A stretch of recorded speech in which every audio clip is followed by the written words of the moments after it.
He was with UNESCO for 16 years as head of education, and then he was in Tokumu University, director of the International School of Education. Today he is Professor Emeritus, and because it is a morning session, so I wake him up at early morning. It must be 7 o'clock there. And we have got another colleague from Mauritius, Francois, and we're hoping some more people to join from other countries. And it will be a reasonably large group, but for Binay, for you, I'll just introduce. In fact, Professor Pant is also from IGNOU, past Pro-Vice Chancellor. Siran is there from IGNOU. Ramesh is from IGNOU. But they are all in the past, except that Siran is still present there. Okay. And you're kind of encouraging her to make it the past. I would love that, sir. I would love that. Yeah, sure. And wish you all the best for that. I will be soon be the past. Next 12 months, 12 more months, I will be past. All right. Okay, ma'am, good morning. Good morning, Siran. How are you? Good morning, Dr. Madhu. Good morning, good morning. It seems past is better than the present. Yeah. Oh, thank you. And especially much better than the future. I'm sure Madhu and Siran will all agree. Yes. Yes. I'm not able to take a bold step to take VRS, but I wish I could take it today itself. No, there is another approach for VRS, which you are not aware of. Be so irritating to people that they give you VRS and let you go. This was said during the COVID times. In COVID times, it was said, you become so despicable that nobody wants to be near you. So you will save yourself from COVID. So make sure that you're so irritating that they're very happy to give you VRS and live happily ever after. Sir, during COVID time, there was this funny instance. I don't know whether it was a real case or some joke. On LinkedIn it came. There were 2 letters, one by the employee addressed to HR that I'm suffering from COVID, so kindly allow me leave. Otherwise, I will come to the office and the infection. Infect others. So the HR replies back that your leave application is not considered. What we have done, that we have given, asked all other employees to go on leave and you come to office. Yes, that is also a way. It's all about frame of reference.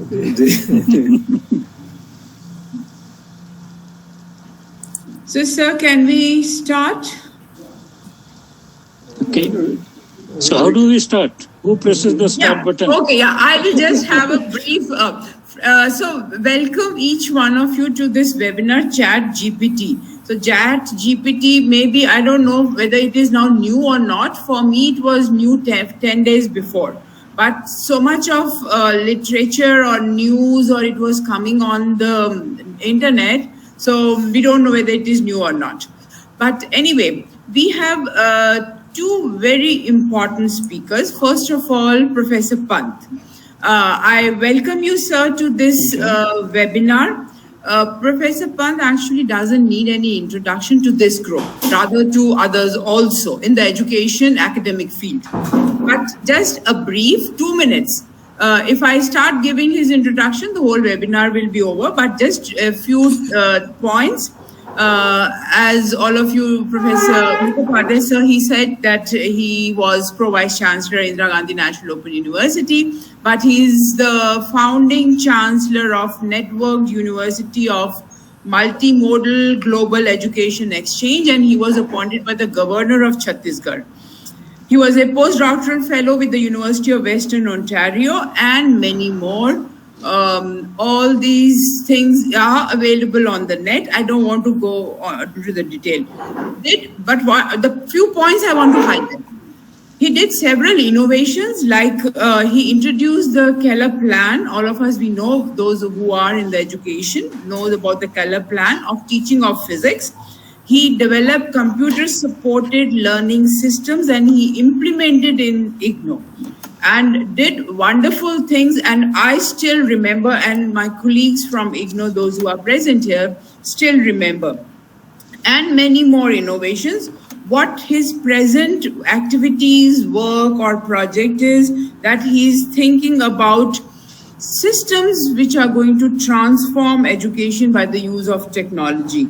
So like he's talking about, writing about learning metrics, education, informatics, always a thinker of the next generation learning. So the point I want to introduce, he is analytical, individual academician, thinks on his toes. So by qualification physics, taught in IIT from IIT Kanpur, a lawyer, but many innovations he has done about how we learn and the psychology of learning. Welcome, sir, to this webinar. Thank you, Madhu. Our second speaker is Dr. Ramesh Sharma, again for the ETMA community, and others who have been attending this webinar, we know all of him. Again, a brief point. Presently, he is the Director of Human Resource Development Center from the Ambedkar University, Delhi, worked with many international organizations like Wawasan Open University in Penang. He was Director SEMCA, COL. He was visiting professor to University of Fiji, and of course, he has also been introduced as a former colleague of Indira Gandhi National Open University. Several articles, several books to his credit. What I want to introduce him as the speed with which he works. What I have observed, especially through ETMA, anything is given to him, he is back after 5 minutes or 10 minutes. So like person like me, I keep thinking on what to respond, but he sends in 5 or 10 minutes. And that's what the main introduction of Ramesh is. Thank you so much. We all know I will not get into the more details because I will be wasting time of all of you, but the most important subject today is the ChatGPT, which is an AI-based, you can say, application, but it is going to challenge the future of education. When we are talking about the future of education and learning, it's going to challenge it. Now, the structure of today's presentation will be, I invite Dr. Ramesh first to speak. Of course, before that, to Professor Pant to chair this session. Dr. Ramesh will be talking about for 20 minutes, then Professor Pant. Then we will have a dialogue between all of us. We can ask questions. And then again, Ramesh will come and the final comments by Professor Pant. So, over to Ramesh. So today my name is Chat RCS. Good morning, friends.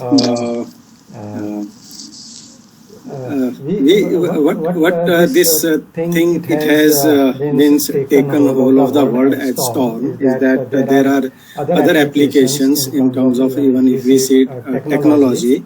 Like Netflix, it took around more than 2 years to get 1 million subscribers, and then Facebook, it took around more than 1 year in getting 1 million subscribers or followers on their platforms, and like that.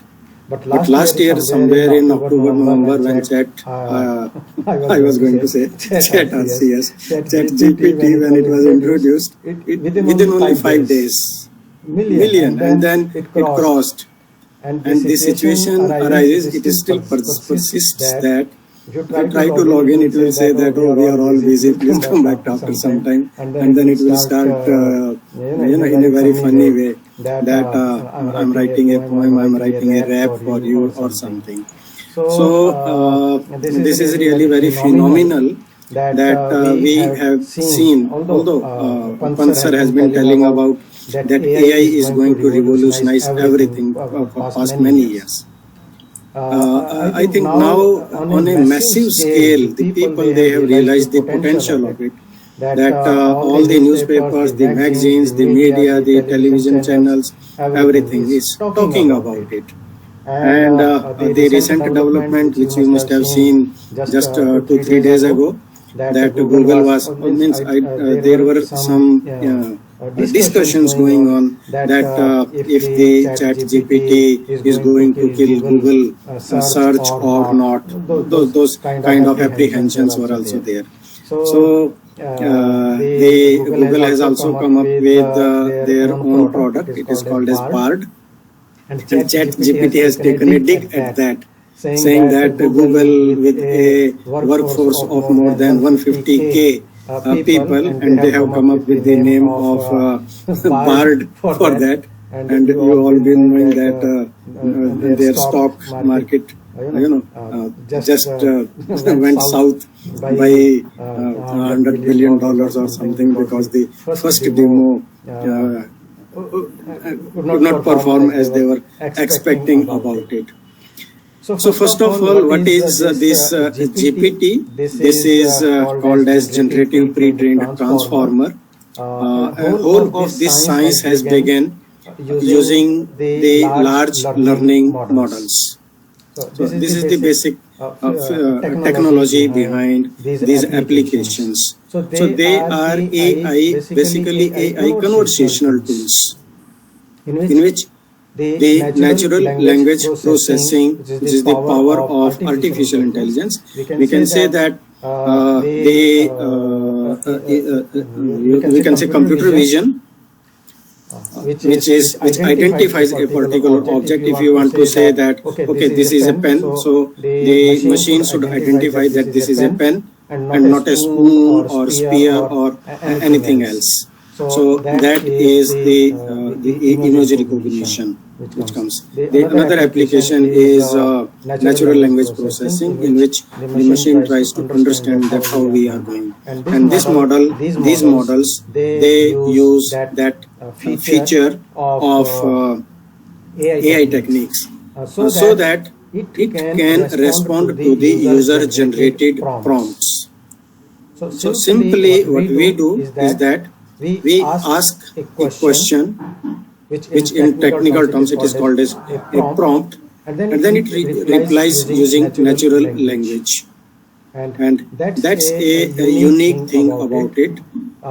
It becomes so confident in giving the answer that it looks like yes, that is the correct answer which it is generating. So what is done here is that there are, and particularly now there are many applications. In fact, Google came up with its AI conversational tool, which is named as Lambda, LAMDA, which is a dialogue assistant for it, and it is also very, very powerful. That was, I think, few years ago they came with that.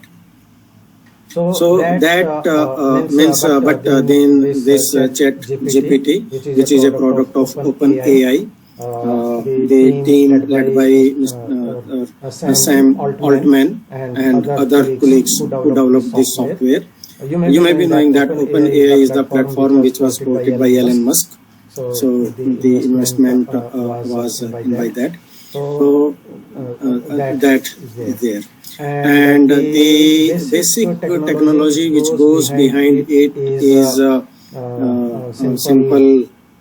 The GPT, which is 3.5, which goes into it, and now GPT-4 is soon going to be launched, and Microsoft is investing very heavily, and in fact they have integrated it in their Bing, the search engine, that it will be, and they are looking forward to it, that their user base will increase much more. So let us see the functionality of that, what it can do, and let me share my screen, that how we can use this powerful tool.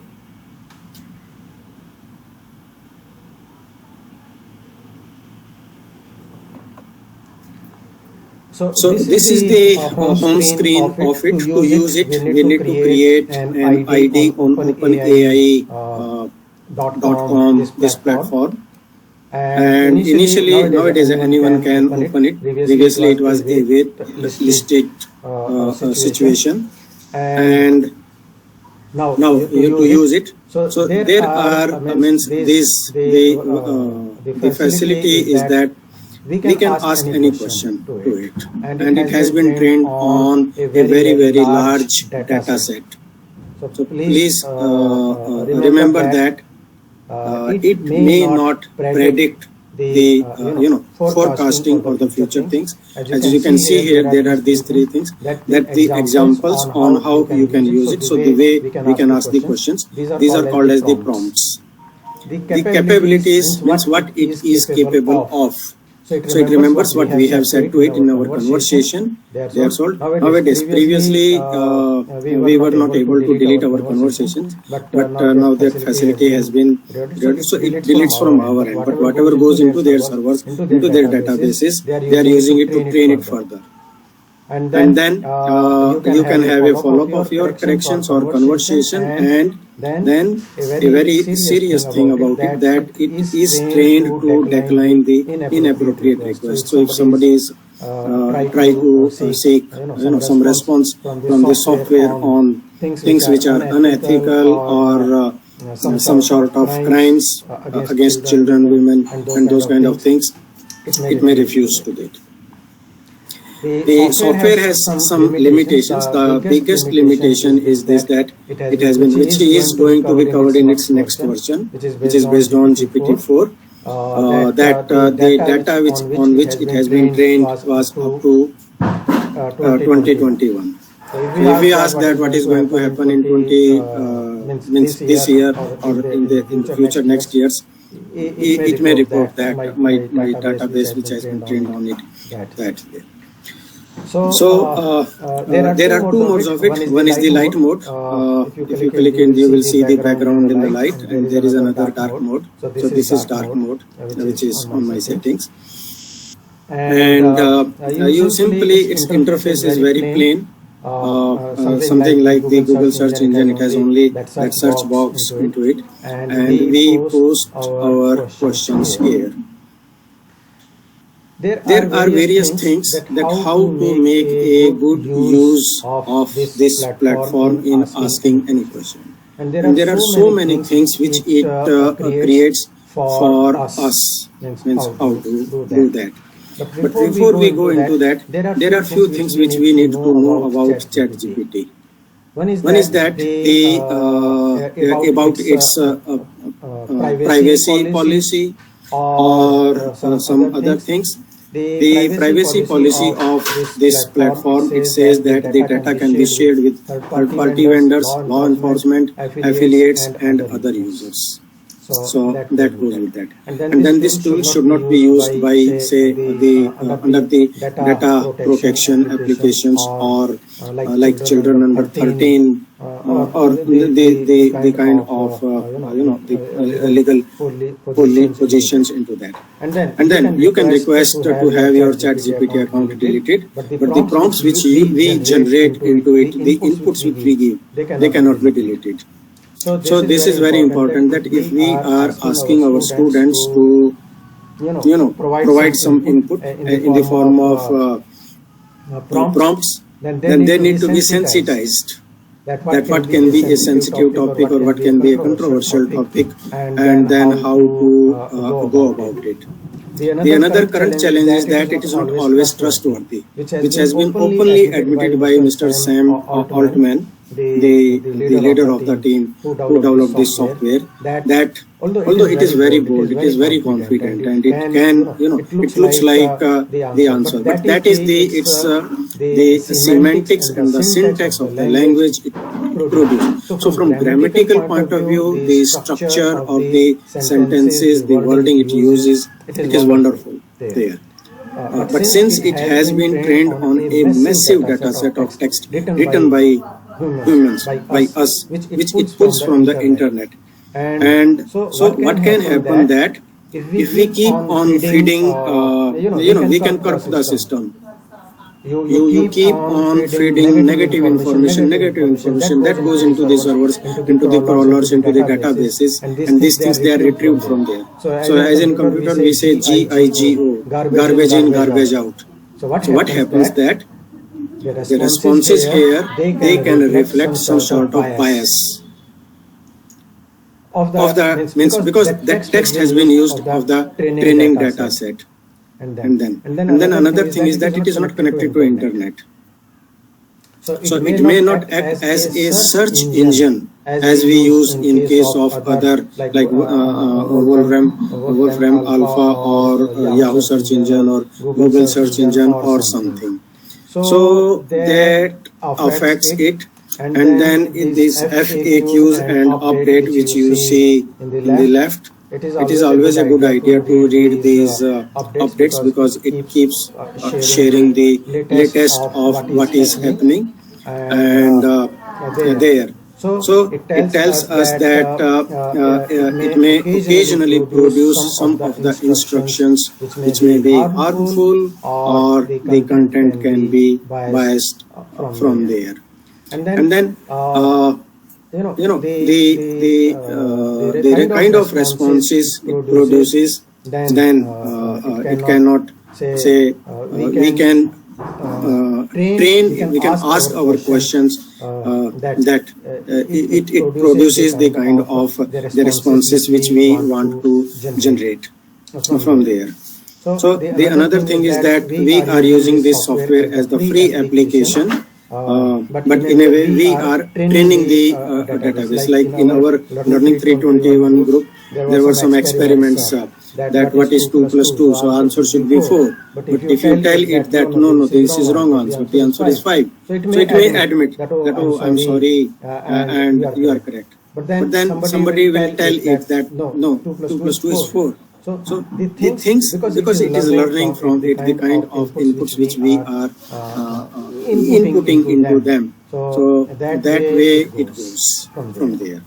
Let us see its potential, its applications that for education, what it can do. Like it can write essays for us. Suppose if I tell him that it is not necessary that you use please or not, but it's always a good idea to be humble towards the software. So please write an essay, and you can define in say 500 words or whatever on, you can say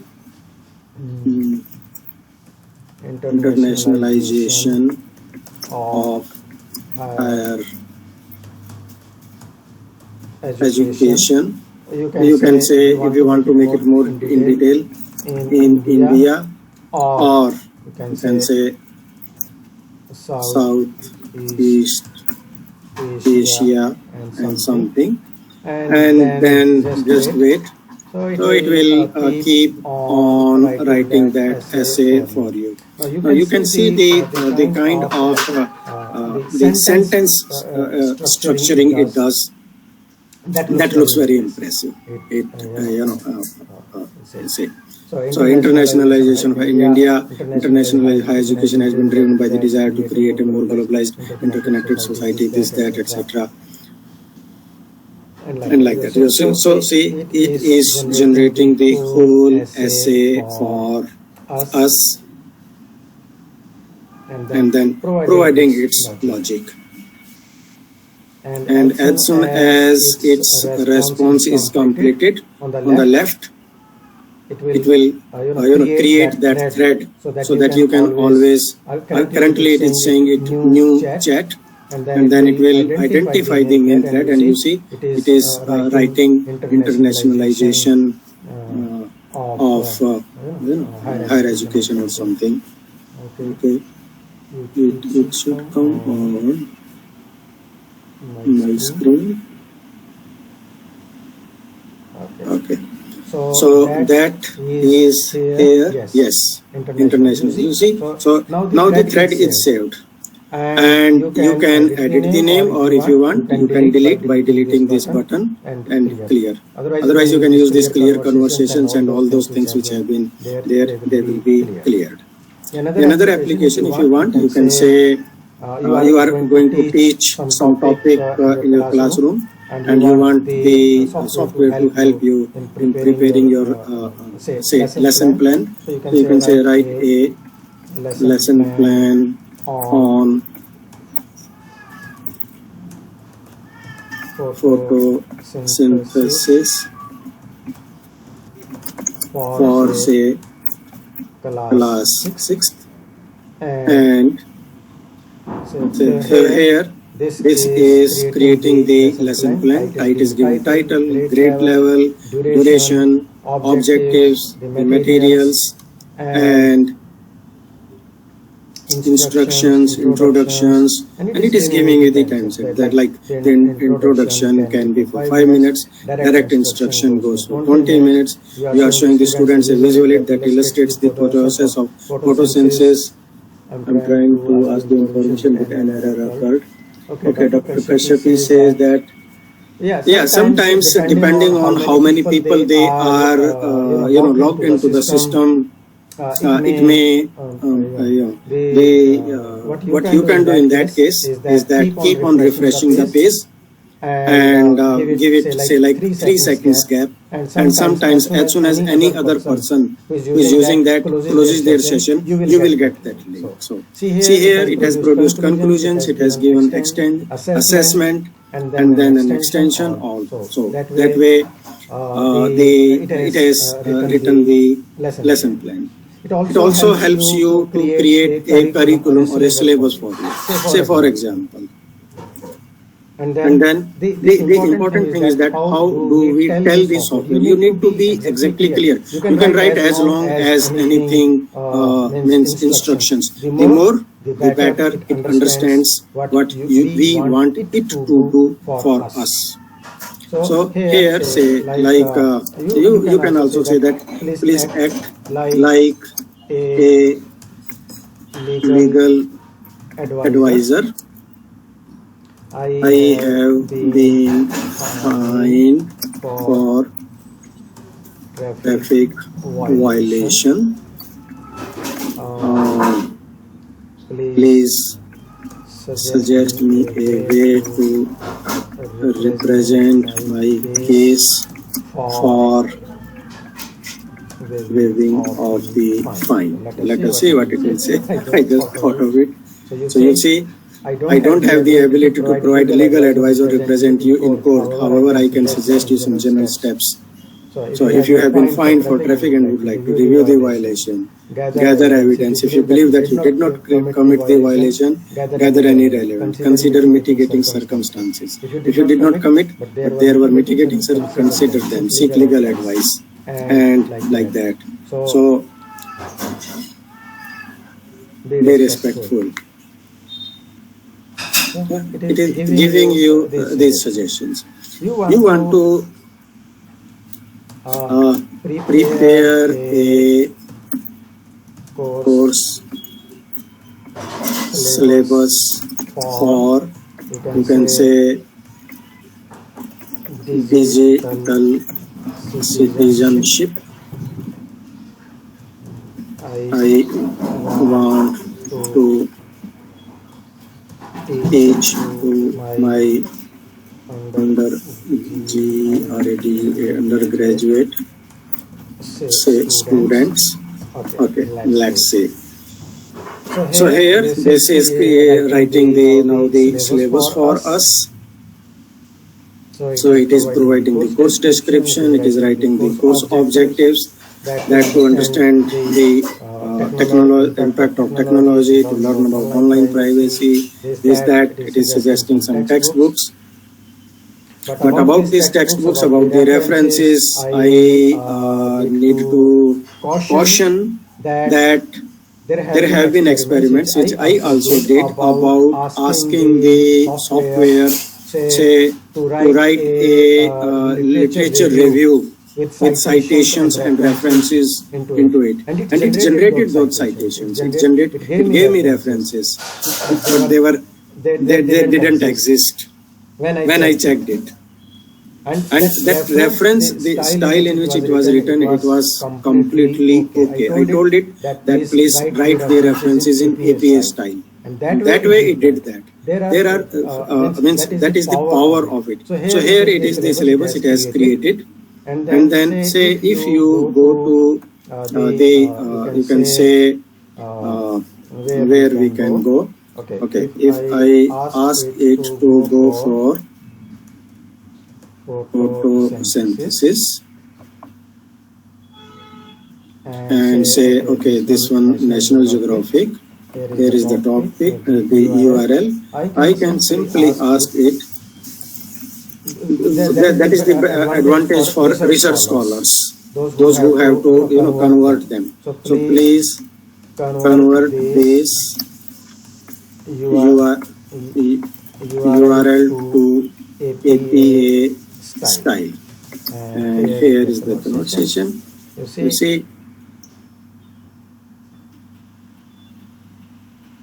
it gives you both the suggestions that what can be the in-text citation and how will you write it as a reference from there in a particular. And simply you can ask it, okay, then in MLA style,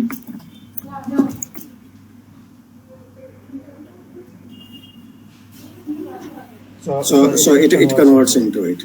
Means you can go there, and particularly like we were in our this say internationalization here. So anything which you are still continuing, if you can still say like more. Simply more, it will understand that you want to learn more about it. And it will continue giving you more references, information about that. So this is an advantage for the research scholars who are. Similarly for teachers, if you are preparing some lesson plan, you can ask it, write learning outcomes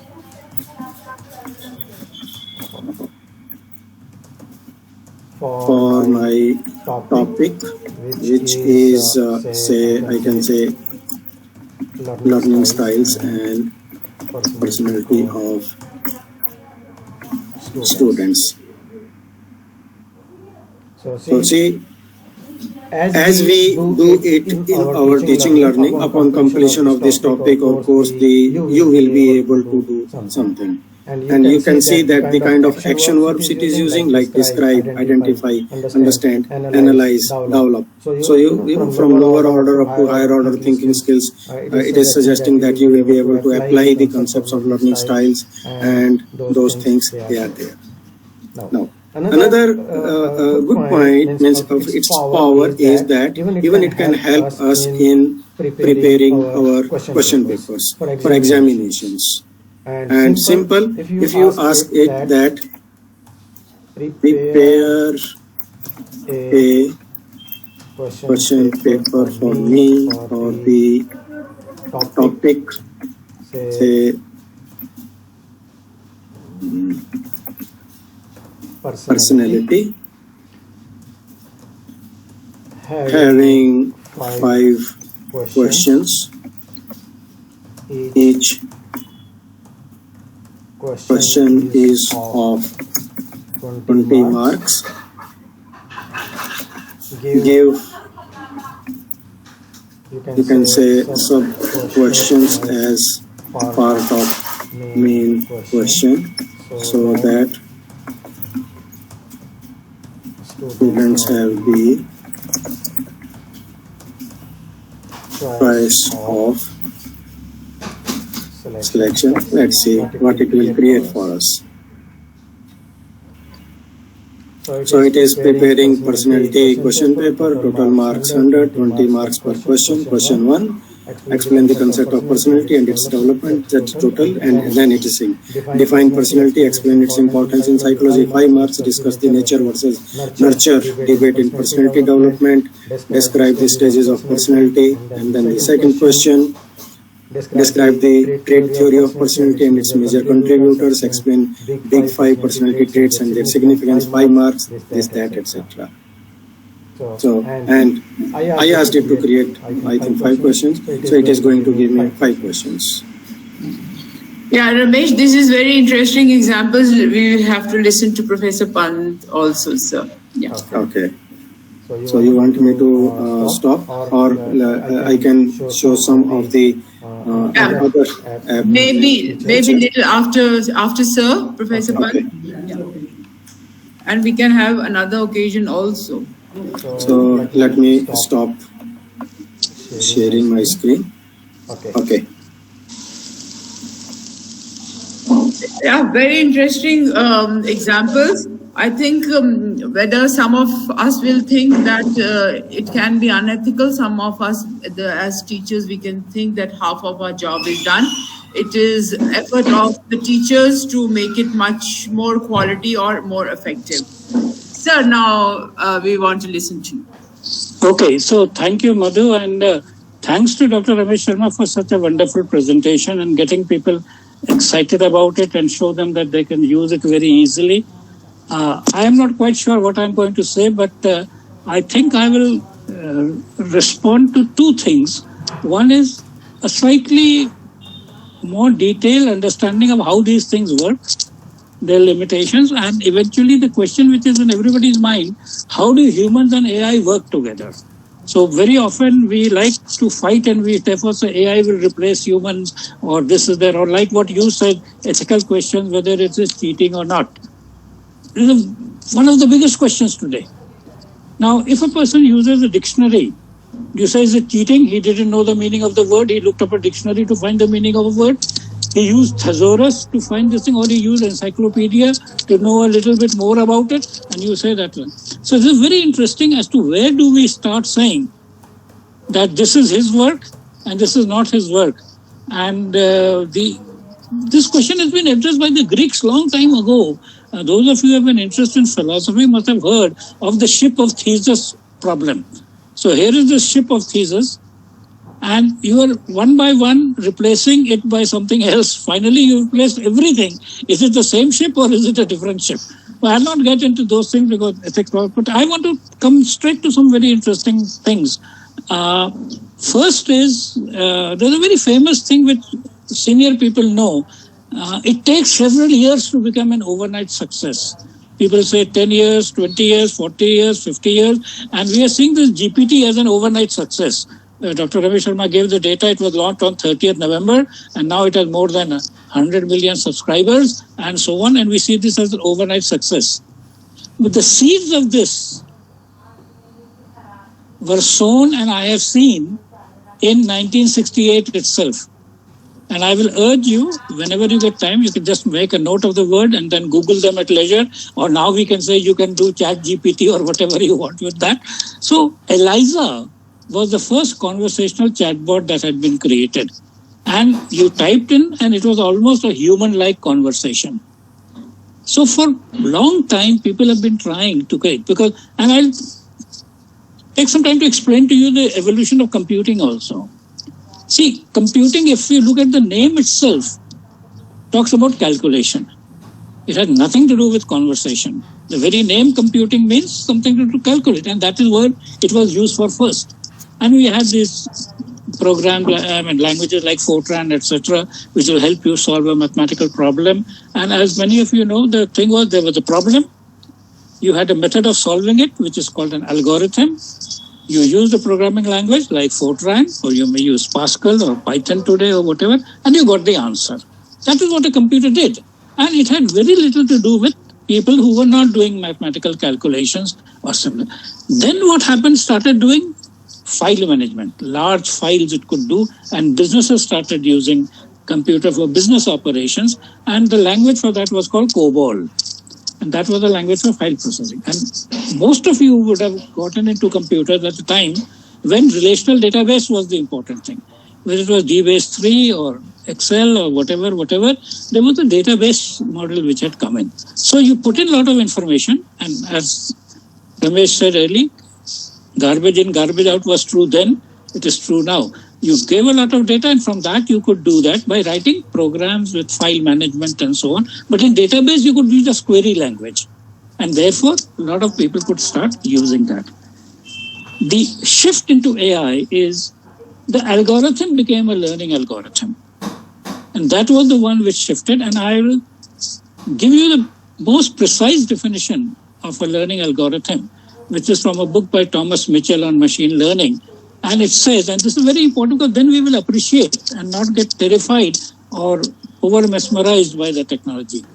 It says a learning algorithm for a given task T with performance measure P is such that the performance measure P improves with experience E. This summarizes everything about AI. That means it is for a given task.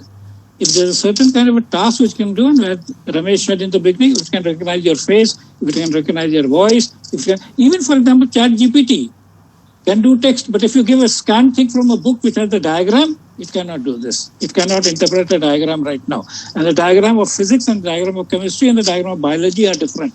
So if you take a question paper which is coming to you, just try to put it in ChatGPT, it will give answer only to text type questions. That is what it has been developed for so far. This is what we should always appreciate. Similarly, you know, in that ChatGPT, there's a disclaimer. It is not connected to the internet. So only data which has been fed into it, and it says last was 2020 or so. So it doesn't know the latest thing that are happening and so on. Google wanted to do better. And Ramesh talked about the Bard story and based on Lambda. So Google wanted to say that we will train on that model. We will also give access to internet. Our search engine is better, and we will have something better called Bard. And with great excitement, they pronounced the opening of Bard, etc., just a few days ago. And as Dr. Ramesh Sharma has said, it was a fiasco. And I will tell you the details of the fiasco. So like Dr. Sharma gave examples, explain this like this, do like this, do like this. Google's Bard, the thing they were showing to everybody was explain the James Webb Space Telescope to a 9-year-old. Now, the reason they picked this up is that many scientists have said that you only know something if you can explain it to a 6-year-old, a 9-year-old. Sometimes they say if you can explain it to your mother, whatever. The point was, can you explain something in simple terms? This was the showcase thing which they did. And like the demonstration which Ramesh Sharma has given, Bard gave some answers. But in that thing, it ended up saying that James Webb Space Telescope is the first one to have discovered something called exoplanets. And exoplanets are the planet things which are not orbiting around the sun, but around some other sun or some other galaxy or whatever. And this is what they were showing. And you imagine, Google has launched this, had this example showing everywhere, etc. I don't know what internal testing they were doing. Obviously, Sundar Pichai doesn't know much physics and so on. And then a physicist said, but this is wrong. The first picture of an exoplanet was taken long before James Webb Space Telescope was launched. And then NASA confirmed it.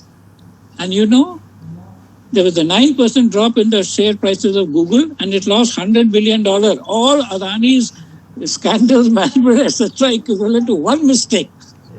And I teasingly say, most of you know that I am a physicist by training. I said, all this because of a physicist. As they had shown it to a physicist earlier, they would have saved themselves a lot of trouble. So now this is a very good reality check. So rather than become blind followers of technology, you're saying that this has to be checked. And I want to emphasize this. We should understand computers will make mistakes because of, as Ramesh said, garbage in, garbage out. That principles are not there. And you must understand when doing all this, the computer doesn't understand anything. What it does is high-level computation and matching phrases, etc., which inside is vector mathematics and so on, but it has not understood any concept. And that's why you see sometimes things which are very, very absurd. But there is also evidence that humans also make mistakes. Our entire society, I mean, if humans didn't make mistake, there would be no need of a high court judge, a Supreme Court judge, the trial court judge would have been fine. Sabne wahi LLB padha, sabne wahi statutes padhi, same law is there. It is not that as if the Supreme Court has read another law which is different from the Indian Penal Code or Indian this thing. So all judges have read the same law. So why do we have this system of appeal? Because we know that humans can make mistakes. Similarly, our model therefore will be that whether it is a human output or a computer output, we treat that as something to be examined. And that is where the scientific method and critical thinking become essential. Whether the computer has produced it or a human is produced it, you don't give up critical thinking. And I want to now give you an example of a huge, I would say, conceptual error by the great people who have articulated the new education policy 2020, of which a lot of halla gulla has happened. I don't know. And very recently, all of you are in education, you know, NCRT has come up with something called NCF 2020. And of that NCF 2020, the foundation stage work has been complete, and there is a 360-page document which the NCF 2020 says foundation stage, available on the internet, and that's where I got it from.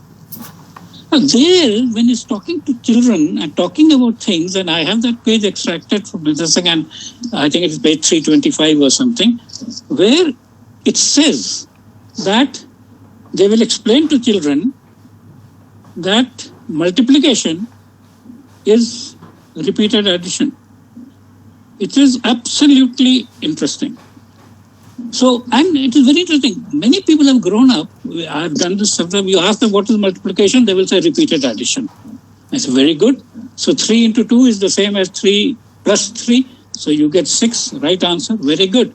And now I say, without changing the rule that multiplication is repeated addition, what is half into half? And a lot of them sometimes say 1. Some of them say 1 upon 4. But I said, what rule did you apply? You didn't add anything. And this is going on in this document, 360 pages, meant for crores of children, and so on. So if we say Bard, GPT had an error, the human bunch of, and this has brilliant people in its committee. Absolutely. And none of them as an individual will not know that half into half, you don't add anything to get 1 upon 4. But they've all written it. So the point I'm saying is we have to move to the thing. And this is what human query is, about trying to find out what is correct. And whatever method. So therefore, eventually, what I'm trying to tell in terms of what Madhu said, we have to make this work together. So when we do a lot of things, we want some quick. So typically, any output from ChatGPT can be seen as the draft for approval. It doesn't say that you take it automatically. And that is why, you know, even today, there is so much discussion in law, etc., whether you can take the output of AI as final. You say, no, you will. Even in many strategic things, in defense, you don't want to allow an AI to take the final control of whether to shoot a missile or not. There's a very nice book called Army of None, which talks about these kind of things. So this is the basic point. And you will see, if you remember, I said it improves with experience. So these will all become better and better. What you are seeing today is not what you will see tomorrow. In 6 months' time, there will be better and better thing, and many more applications will develop. Applications for education are something which is very interesting. There are lots of videos which will give you more information on that, and so on. So I would now rather respond to any queries, comments, observations. And as Madhu said, probably you'll have to do a number of sessions on GPT with specific focus. GPT for this, GPT for that, GPT for this, and so on and so forth. Okay, thank you, Madhu. Sir, excellent analysis as always. So I know technology will keep innovating, like whether it is Google or Twitter or anyone else. But we, the teachers, need to learn how to use this technology. That is it. And applying our minds to it. Yes. That is most important. Provided we have that one. No, but you raised a very interesting thing. This is my fascinating thing which I'm talking to everybody today. Do you know that there are birds which have wings but cannot fly? The ostrich is a classic example. The emu is one. The dodo is one. And the chicken, which we eat every other day, they all have wings, but they can't fly. So as Professor Mukhopadhyay said, I personally worry about having human beings who have biological brains, but don't know how to use them. And the role of educators is to help you use your brain. Well, Binay has a question, Madhu. Yeah. Yes, now we are open for the question answers. There were some in the chat which Ramesh has already answered, but still we have more. But we are open for now the question answers. So, Professor Chinnappa. Binay, please unmute. Binay, unmute, please. Excellent presentations by the two humble scholars. I'm just, before joining this, I have reviewed what the rectors of universities in Sweden are talking about the impact of ChatGPT will have on the academia. Two terms have been used, and it has been referred already. Academic plagiarism. How do we go about it? This is very important. The second one about what Dr. Ramesh has talked about, garbage in, garbage out. How do we address these two issues in a way that there will be still critical thinking and collective wisdom shared by the learner with the enabler, the facilitator, who is the professor or the supervisor? Please, can you elaborate on that? So first let me begin with this garbage in, garbage out thing. Now already when we deal with big data, this becomes a very critical issue, and there is a stage of cleaning the data before operating on it. And in fact, I in my calls them as data washing machine. I said you first have to have a data washing machine which will get it out and so on. So similarly in academic things, when you get to a certain thing, you will have some filtration mechanism where you will apply whether it is scientific approach, whether it is falsifiable, whether it is this thing, or critical thinking, whether there is embedded fallacy, there is embedded biases, and then pick up. Now, actually, I will share with you because I've been a lawyer for a long time. So when things come to a law court, this is what happens. The plaintiff will write his plaint with everything. The defendant will write his written statement with everything. And the first task of the judge is to frame the issues. Therefore, in an academic discussion, we will start framing, and we do that in good. We say, what are the issues for discussion? What is agreed by both parties? There is no need to worry. What is ignorant, irrelevant, etc.? No need to worry. What are the issues for discussion? And on that issues, we frame those issues and then conclude each issue by issue that this is what we have concluded. So this will start becoming the approach. What has happened is, in the previous time, we were only interested in information being stored and preserved for people, and that is why the memorization cult was important. Because we had no photocopying, we had no reprographing, we had no storage. The only storage was in the minds of fellow beings. So I have no hesitation. I come from that. I can still tell you that pi is 3.14159.265, log pi is 0.4972, square root 2 is 1.414, square root 3 is 1.732, and so on. It was a useful skill at that time, because we were both going to use log tables. By the time you use log of whatever you think pi, I already know it is 0.4972, so I was speeded. Today, what is more important, we all know the value of log pi. What do we do next? And I think that is what education is all about, what Professor Mukhopadhyay said, about using your brain and going to the next step. The memory part of using the brain is over. The other part, and especially the creativity and imagination part, you find the idea that there can be multiple ways of doing things, and you find the most appropriate. I'm not using the word best, because best can be different on different contexts. So in my context, what is most appropriate? We have structured this session so that once the questions are there, Ramesh and Dr. Pant will again come back. So maybe like Shauli is on the queue. Okay. Instead of responding to each question, correct the question so that fine. can continue. And also, let me also tell you, the session will be over in a few minutes. After that, you can always catch me on social media. I'm on LinkedIn, I'm on Facebook, I'm on WhatsApp. I'm not on TikTok. Otherwise, you are not a qualified professor. Unless you are all these social networks, you are not a qualified professor. Yeah, that's what I said. I'm not on TikTok. Okay, let us listen to Shauli, what she has questioned. Yes, sir. Good afternoon, sir. It was a really enlightening lecture for me because of the new idea that has been now introduced by artificial intelligence, and we being related with social sciences, not so much concerned with this kind of new ideas, or rather feel scared of using this for the first time once we hear it, just like our children used to do and try their hands with all this artificial intelligences. So my question, I have tried to understand, or I have already registered my name and will be trying my hands too with this ChatGPT. I want to know from Dr. Ramesh, what are the threats that could be there, because we are totally new in this field, and might be unknowingly we could do something that might be a threat to us. Because once I was registering my name, we are asking for mail as well as WhatsApp and everything. We have to mention there and register through that. What could be the probable threats that we should keep in mind while trying our hands for the first time? Okay, threats. Professor Muthu, you can also ask. Yes, madam. Really, it is a quite useful and interesting session. I have to appreciate both. My question, so in this context, what about the role of the teacher, what about the role of the students in teacher education? So I want to know, number one. Number two, so regarding the question paper, while framing the question paper by the teacher think about the background level of the students, whether they are brilliant students, whether they are average students, accordingly we have to prepare.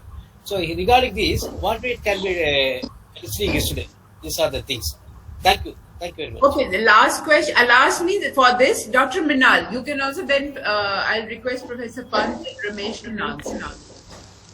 Thank you. Excellent. It's an incredible experience to enjoy this both of the lecture. My humble question is that I am apprehending that in undergraduate, even in school education, students may try to use these software to done their academic assignments and project works and etc. And their teacher may also try to do that. But there need to have a certain kind of framework and guideline so that this could not be only making copy from the chat box and presenting as their academic caliber. There need to have certain kind of restriction and framework so that the teaching community will be able to identify and segregate what is their contribution, of how far they have contributed, their understanding, their creativity. Otherwise, it can be catastrophic for the entire generation. There is a possibility of chance. So they need a fine, thin line to demarcate that how you use this, how far it is user friendly, how we must not be slave of the system. So that is my concern I express here for this. Sonia is on the queue. Yeah, thank you. Okay, or we want to have answers first from No, Sonia is asking. Sir, thank you for giving the opportunity. I was just confirming from you experts that whether this approach is correct or not. Like I thought now after ChatGPT coming in, responsibility as an educator has further increased. Now I have to create my assignments very mindfully. For example, I told my children that visit these 4 URLs and study about what happened during the earthquake in Turkey, and then present through a mind map the critical points, how it affected the life and all. And then I said, when you do some research on the internet, please write the responses co-authored with and then mention the sources. Like if you go to BBC News, if you go to ChatGPT. So to my surprise, 50% class mentioned that the research is co-authored with so-and-so source.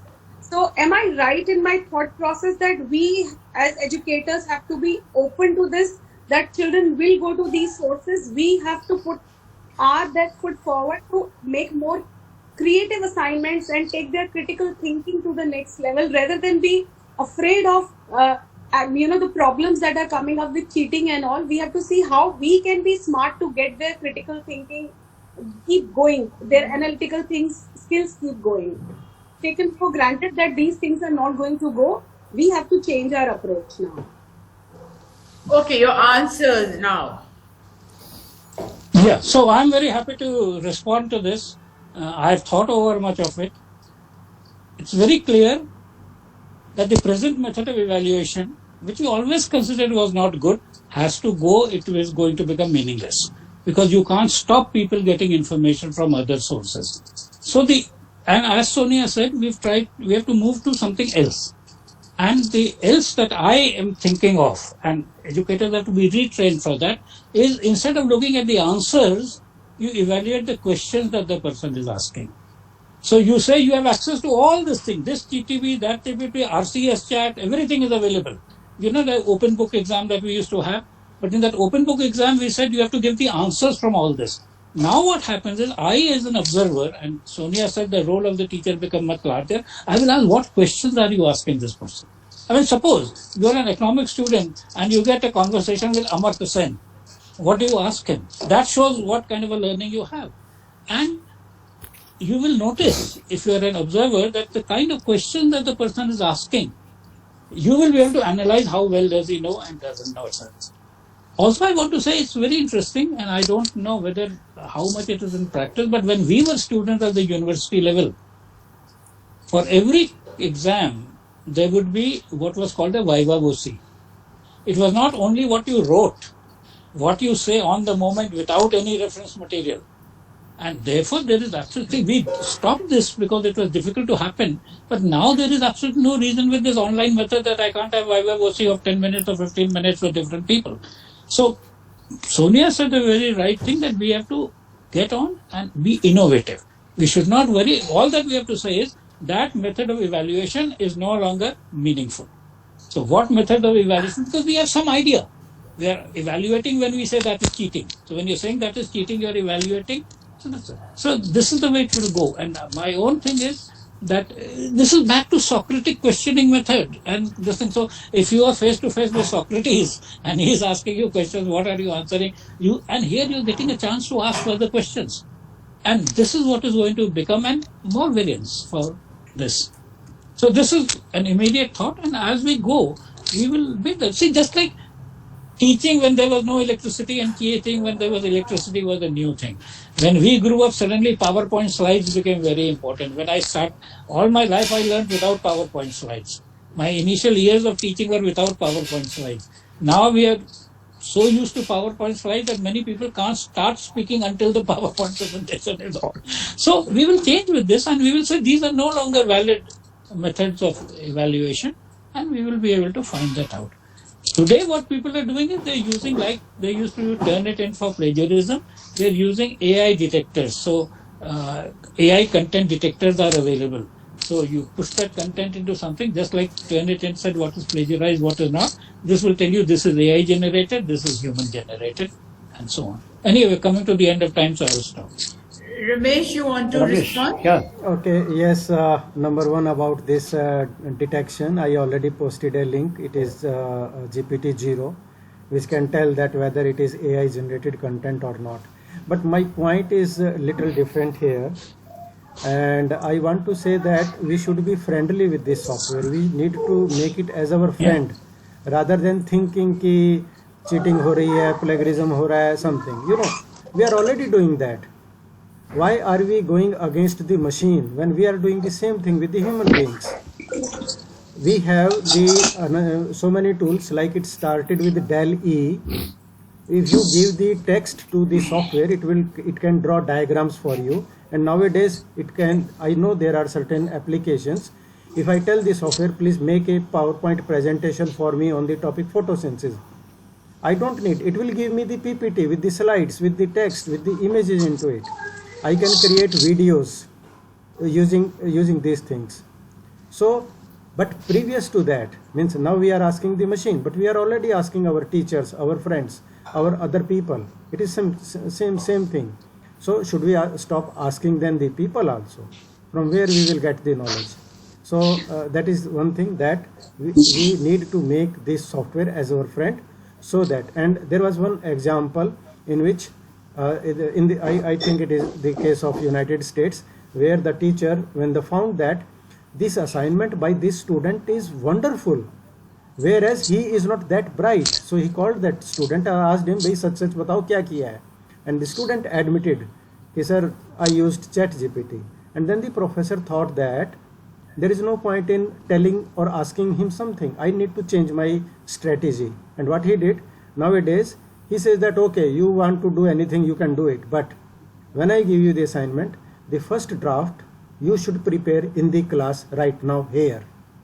The first draft, that will make your base. After that, you can go home, use any software, does that. I know the level of your thinking, and then. So we need to change strategy. As Pansar has said that now the assessment practices and other things, we need to be modifying them in that context. Number one. And then Dr. Sonauli was asking about the threats. You note that you just need to create your ID, and after that it doesn't ask you much more things here. But the threat here is that the kind of response, the biasness, it may creep into it, the information, particularly for research scholars. If you ask the software to generate certain references for you, it can generate references, but we need to check that whether they really exist. Because, and if you ask that give the DOI also, it can generate a DOI, but if you go to that DOI, you may find that it is fake, it doesn't exist. So that is the threat, that you use it, but don't wholly depend on it with your eyes closed. That is the biggest threat which I think that. But it is going to be a changing, and particularly it is not going to stop. This is near, Google is coming up, other tools are coming up already, and being open source, you can use the API of the software and integrate it into your application. There is an application, those of you who are listening to me right now, there is an app, it is called as God in a Box. That is the WhatsApp equivalent of integrating ChatGPT into your WhatsApp app on your mobile phone. That is God in a Box. You can go to the website and configure it for yours, and then using your mobile phone, it can ask. But currently the free version gives you 10 responses a month, but that's also very interesting. My question, and then I will request Sir Professor Mukhopadhyay for his comments, final comments, because we are nearing to the end of this webinar. The content we are generating on this ChatGPT, is it they are picking up from the OER or anywhere? No, it is anywhere. It goes, actually it is that way, it is not picking up anything. It is taking the content from the large data set on which it has been trained. So it doesn't surf the internet that way, like Google search engine does. Whatever is already existing on the database at the back end, it first of all, it analyzes our question, our prompt, and then it breaks them into a logical sequence, and then immediately goes, and that's why, because the computing power is enormous, it works within seconds, and then it goes to the text, computes, pulls from here, there, and gives us the response. So it doesn't say that it is OER or what, it simply goes to the information which is in its servers, pulls out it, makes it appearing in a logical sequence, grammatically, which appears wonderful, and then gives us the answer. Okay. So there are two steps to it. When you ask a question, it uses what is called natural language understanding. And when it generates the answer, it's called natural language generation. And that is why it is called generative AI. So these are the two steps for this.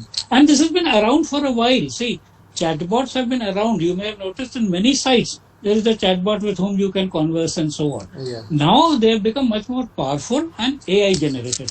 Earlier they were following a pre-program. So people who were in that field were writing dialogues, like you write dialogue for a script or a movie. So they were writing dialogue between the customer and the customer agent and preparing all kinds of dialogue with all kinds of flows.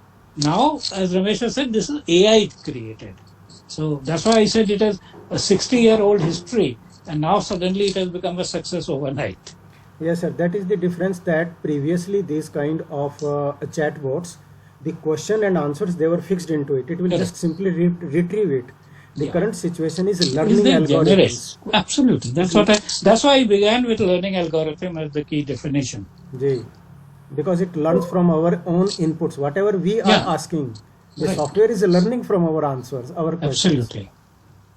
Okay, thank you so much for this answer. Sir, now Professor Mukhopadhyay for his final.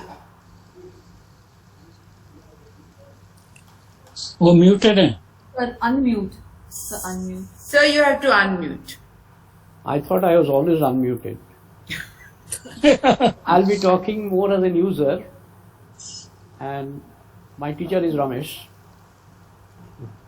First important point that I want to make to my younger friends: if there is an innovation, rather than being apprehensive, try to be excited.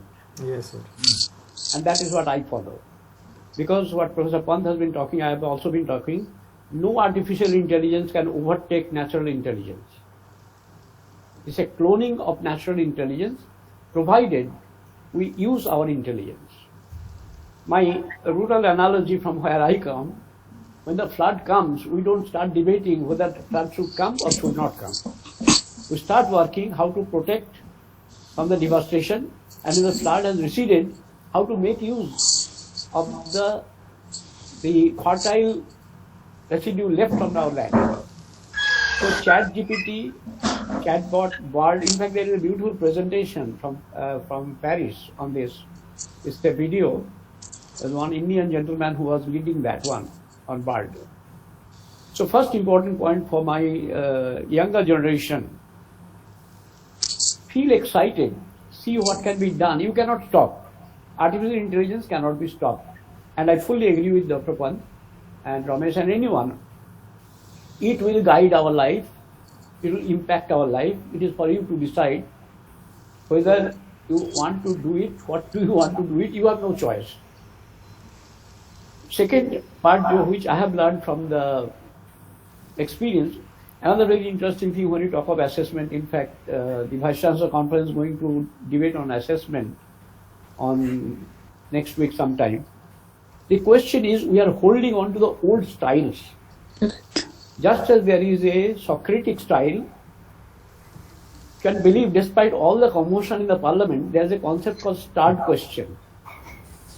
When a question is asked, if it is start questions, and we used to be sitting inside the parliament, because in response that is made by the minister, others can ask more questions, and normally ministers will not know the answer, so they will come back to us to say, how do I answer?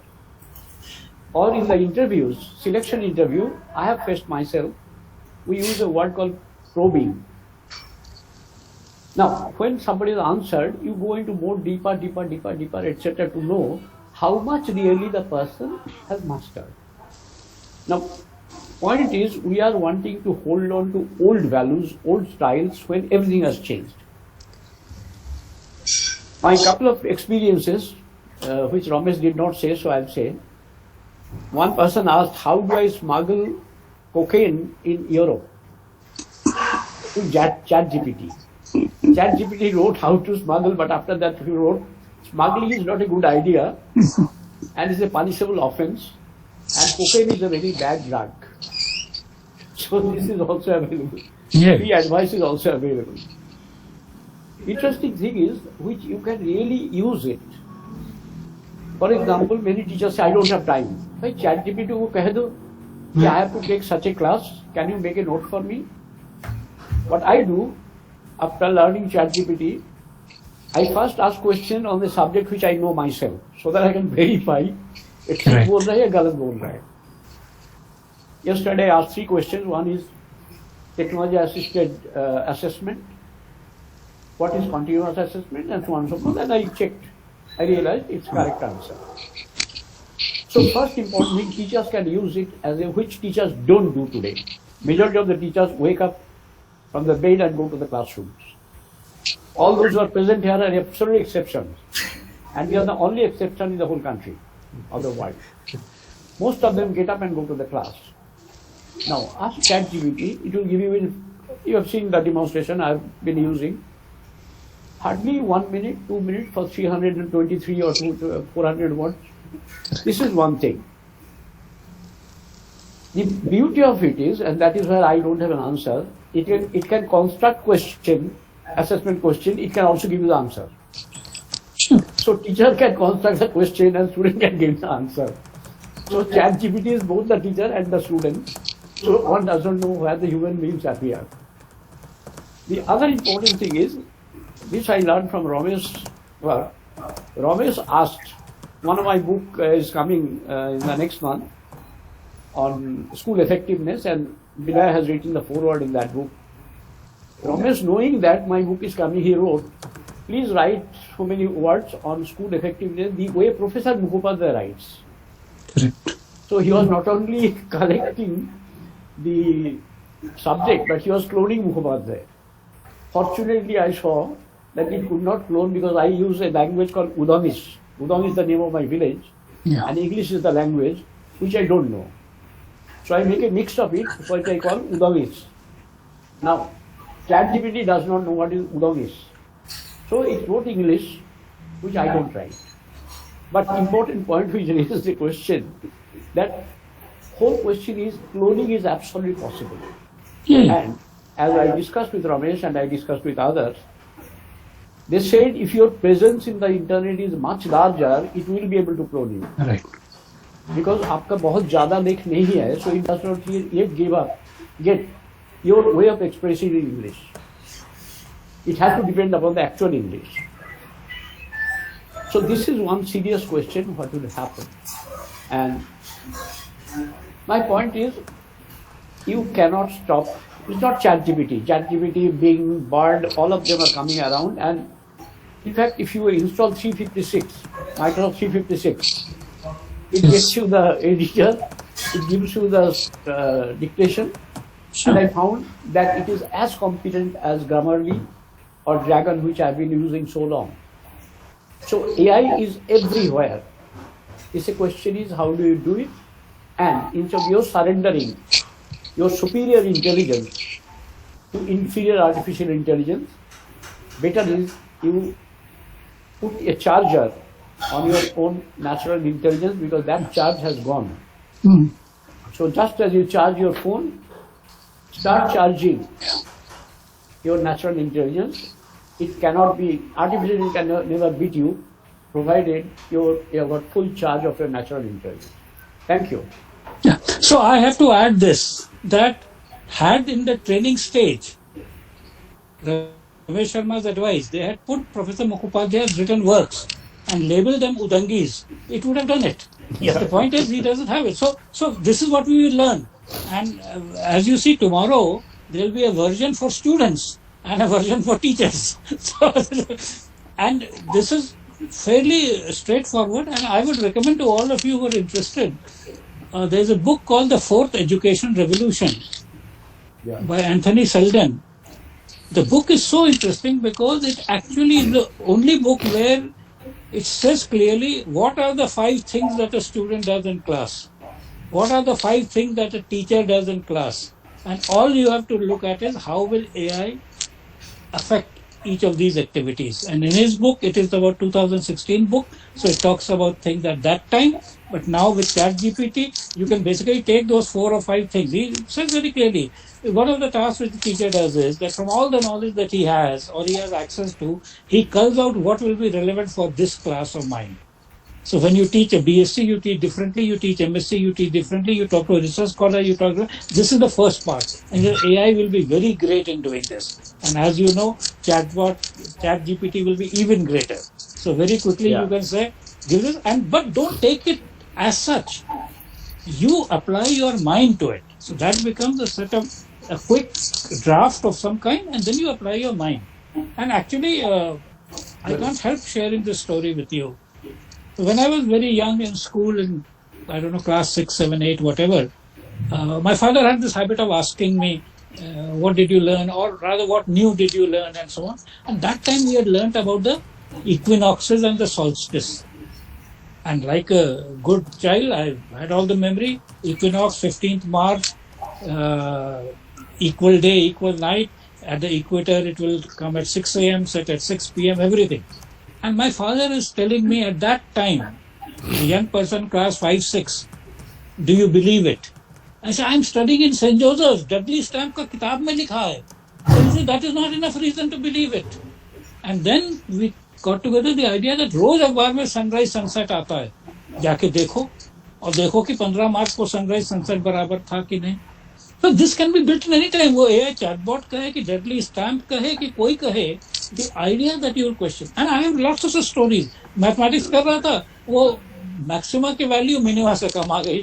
So again there was something to resolve. So this is the critical. That's why I use the word critical thinking. And I understand that all this is a piece of data. You have to process it and see what you're doing and how much can you look at it. Thank you. Before Madhu thanks everybody, let me share with you. Learning is changing and learning will change. Yes. In October, we are going to hold a conference on future of learning and education. Yeah. Some of the important work, Dr. Pant is one, my own work, Dr. Sugata Mitra's work, Barry Zimmerman's work. We need to understand what is going to the learning. Because when you look at the learning pathway, starting with the station where we stand today, that is the cognitive construct, knowledge creation, that pathway you need to understand. And contemporary thinking, the teacher must speak, which has obstructed learning for centuries together, that's going to change. Yeah. Teacher is the only obstruction to learning because of teaching. So October, most probably we have not fixed the date, we are thinking 2-3 dates. One is 9th and 10th October or 27th, 28th October. And some of you who are good in writing, I know Sauli is very fond of writing, Kassapi is one. Start preparing for your papers. Future of learning and education. And we will have Dr. Pant there, we will have Dr. Sugata Mitra there. Okay, See whether Zimmerman can be roped in. And I will use definitely my friend Binoy to rope in some such international scholars. Yeah. So good. I thought Very I good.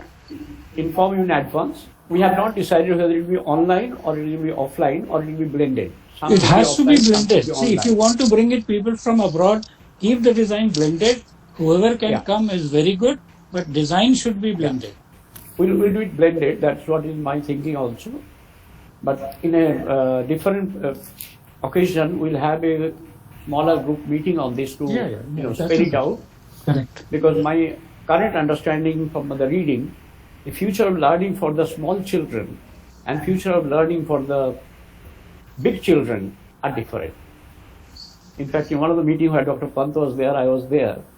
Whole national policy talked of pedagogy as if it's a generic term. Yeah. I mean, it's for the children. And we are talking higher education pedagogy. So people have forgotten the semantics, importance of semantics and education. Anyway, my submission to all of you that we'll circulate this information more to you. Yeah. Start working on this future of learning and education. Thank you. Thank you. Okay, sir. One sir, thank you so much for your this analytical talk as always. So you inspire all of us, especially I say myself that you inspire a lot. So thank you so much for your today's presentation. Ramesh, thank you so much for a young colleague of ours and a member of the family. So thank you so much for this presentation. I'm sure each one of them, they liked this today's presentation. And we had quite a number of participants today, more than 60. So, but we will be organizing on the same topic, other webinars in the future also. And thank you, Professor Sundar, for your time and thank you for the next webinar. Thank you. Thank you.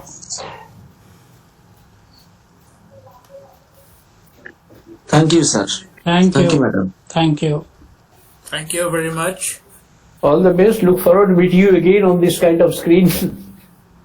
Yes, thank you. Good. Devasis, you could join.